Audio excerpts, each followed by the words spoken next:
கல்லானே ஆனாலும் கைப்பொருள் ஒன்று உண்டாயின் எல்லோரும் சென்றங்கு எதிர்கொள்வர்.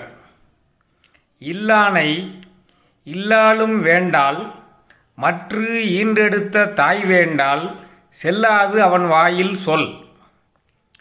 காசில்லாதவனை ஒரு பயம் மதிக்க மாட்டான்னு இந்த பாட்டு சொல்லுது. கையில் பணம் நிறைய வைத்திருக்கவங்க எங்கு சென்றாலும் எல்லோரும் ஓடி ஓடி உபசரிப்பாங்க. அதே சமயத்தில்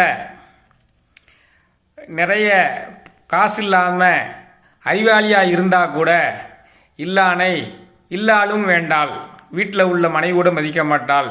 மற்று ஈன்றெடுத்த தாய் வேண்டால் தாய் கூட தான் பிள்ளைகளில் அதிக செல்வாக்குள்ளவன் எவனோ அவனைத்தான் கவனிப்பா. செல்லாது அவன் வாயில் சொல். அவன் நன்றாக படித்திருந்து நல்ல அறிவுரைகளை வழங்கினா கூட யாருமே கேட்க மாட்டாங்க.